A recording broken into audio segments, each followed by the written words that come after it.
So earlier I asked my man to help me peel the coconut from the shells, and he did that in the morning.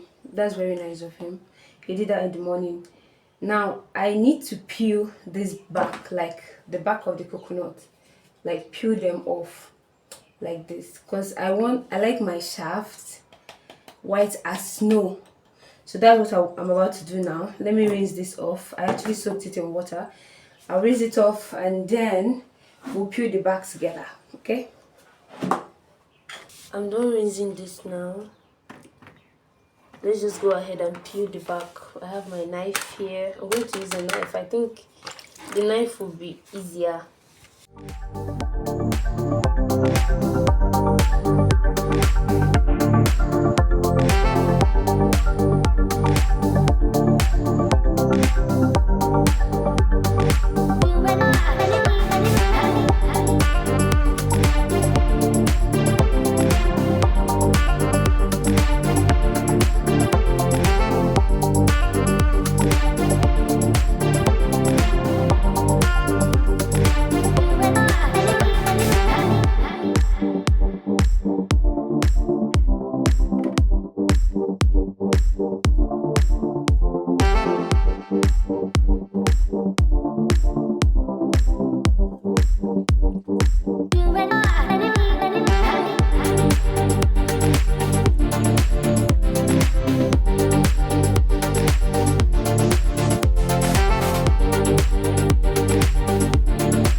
Alright, so you royals, I already cut them into sizable chunks.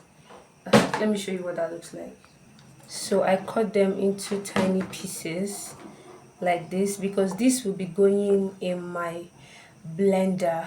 Yeah, I don't know if I mentioned it earlier, but I am making cold press coconut oil because I actually want to use it for my skin. Yes, the hot pressed coconut oil, it doesn't work for me. It actually irritates my skin. That is why if I want a cold pressed coconut oil, it's either I'm getting from a trusted vendor or I am making it myself. And this is actually, is it 4 or 5? It's actually five coconuts. I'm actually very curious to see the quantity of oil I'm going to get from 5 coconuts. Like, this is 5 coconuts, can you believe it? So I'm actually curious. If I get up to 100 ml, it's a bountiful harvest. But yeah, I'm currently boiling water because I do have to grind it with warm water, not hot, warm water. In the meantime, I'd like to go and prep everything I would need, get my blender, set it up, um get my sieve, and yeah, every other thing. You guys will see the process, okay? And yes, oh my god, I wanted to add something quick to this video. If you're still watching this video right now, please do me a favor by dropping a comment. Engage on my videos, you guys. It does not take a lot of effort, okay? It doesn't take a lot of effort.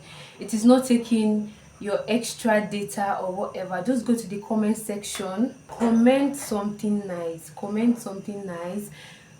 go to the like button, click that like button, and that way you must have liked the video. When you go to the comment section, it's just like normal. Like, it doesn't take anything from you guys. Please engage on my videos. I've once had this conversation with somebody one day, somebody that I would call a friend, okay, somebody that I used to call a friend. One day we were having a discussion, and the person was like, I do see your videos on YouTube. And I'm like, you see my videos on YouTube? And I don't know you see my videos on YouTube because I'm sure you're not subscribed to my channel and you watch my video. Like, these are people that they frequently come back to actually watch these videos. Just like most of you guys, you frequently come back to watch my videos, but engage on my videos or like my videos, you find it hard to do. If you see people who genuinely support you, you're going to know. Okay, like people that support me, that are always on my comment section, I know all of them by name already. Like I know all of them by name. I know all of you guys by name. So people that are not doing that extra work of liking videos and commenting, at least leave a comment or like the video, it doesn't take anything from you. That is your own way of supporting me. I'm not collecting any money from you. Okay, that is your own way of supporting my passion for creating content here on YouTube. So I was like, it doesn't make sense. Like it doesn't really make you a friend. Okay, those are those kind of friends that you're like, I fell out of the friendship with them and stuff like that. Okay, and then there are most people that like to believe that just because we are not friends anymore, that maybe you gained that person as an enemy just because you guys are not friends anymore. There's some people that don't have time. Okay, I'm one of those people. I don't have time. I am so busy in my own world, in my own head, that I don't even notice what is happening elsewhere, honestly speaking. Okay, so if we fell out as friends, you did not gain me as an enemy. I still want to see you eat. Okay, I still want to see you eat. That is why in one way or the other I'll try to dish out value, make sure that everybody is getting a taste of this national cake. I still want to see you eat, just not at my table. You cannot eat out of my table anymore. You can't just eat on my table anymore. Okay, that is just me for you. I don't have time. I don't have time. Now, with that being said, make sure you engage on my videos starting from now on, especially if you've come back to watch 2 or 3 or 4 of that creator's content. It's not just mine. Any creator you see here on YouTube, you've watched that first video, watch that second video. The least you could do is start engaging, like and comment. That is a way of telling YouTube that okay, this person is actually trying. They are not collecting money from you. Okay, so you guys should stop being stingy with supporting people who are working hard. Stop being stingy with that. Okay, it's not very demure.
Exhibit A. I'm done grinding it now, and this is all the milk I got. The coconut milk. Oof, let me give you guys a closer look. So yeah, this is all the milk I got from 5 coconuts. Anyways, this bucket is big. It's quite big, so it's justifiable. Now I just have to let it sit for a few minutes or hours, a few hours rather, for it to actually separate before I refrigerate it. That's it. And in this bowl I have my coconut chaff. Yes, from where I obviously extracted the milk. This is not a waste at all because I'll be using it to make coconut candy. Yes, I will actually be using this to make coconut candy. You see what I mean when I say I like my chaff white as snow. Look at it, so white. It's gonna be so delicious in my coconut candy. So let's go keep that safe, and then we'll come back for the coconut when it must have the coconut milk rather, when it must have separated, and then we can go ahead to refrigerate them. I'll see you guys later.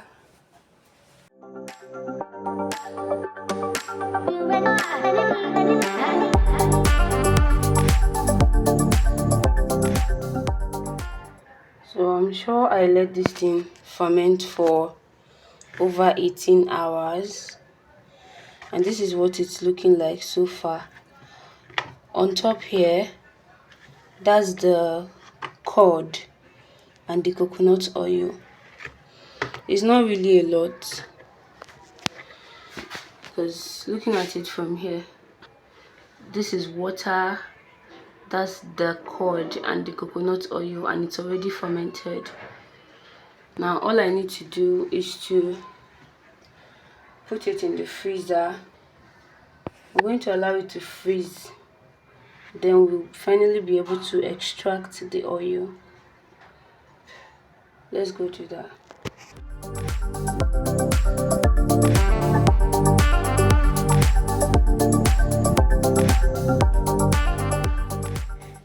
You guys, it's time to make my coconut candy.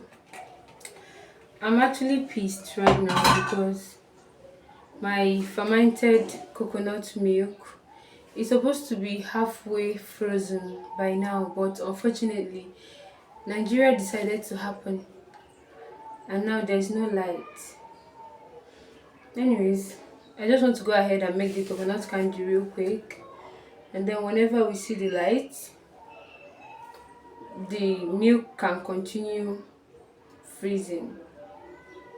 Let's get to work.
Hey Oreos.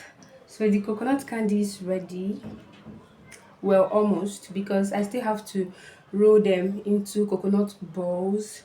I had to oil this plate before I pour them in. So let's quickly roll them into balls and then it will be ready for consumption. And this is my coconut candy Oreos. So delicious. It looks delicious and it tastes delicious.